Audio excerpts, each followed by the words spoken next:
people will utilize more healthcare. Treatment is also getting pricier, and you have to factor in the cost of health innovation, says MIT's Jonathan Gruber. We're just inventing cool new stuff that costs more money. Gruber says growth in healthcare spending isn't necessarily a bad thing. It drives employment and can lead to new life-saving cures for disease. The problem is that society is unwilling to pony up to pay those costs. Consider the current debate over cuts to Medicaid spending proposed by Republican lawmakers.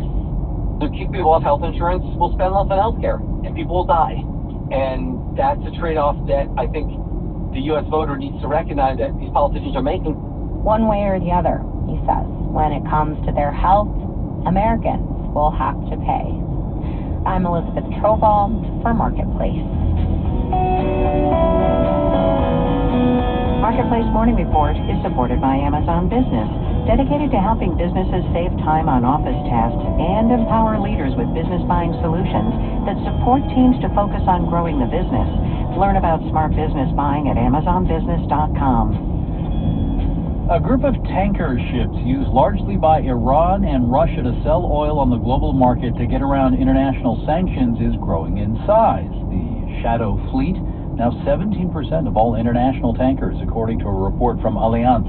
Reporter Daniel Ackerman has more. In the early 2010s, the West slapped big sanctions on Iran's energy exports. So to keep its oil revenue flowing, Iran turned to the so-called Shadow Fleet, says Elizabeth Braw, Senior Fellow at the Atlantic Council. I spoke with her and other experts at a conference on the topic this week.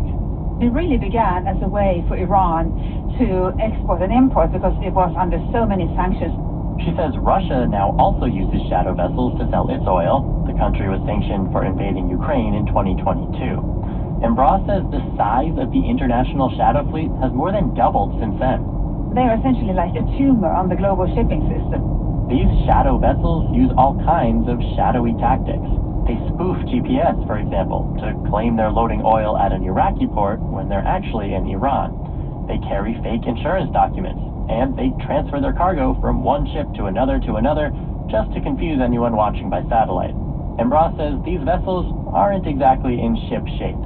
They are often old, they should really be scrapped. An old vessel that is poorly maintained poses significant risks of accidents and incidents, just like an old car. There have already been some minor collisions and oil spills caused by Shadow Fleet ships. Tomer Renan, a maritime risk analyst at Lloyd's List Intelligence, fears that a major environmental disaster could be next. It's a massive accident that's waiting to happen. And because these ships are underinsured at best, cleanup costs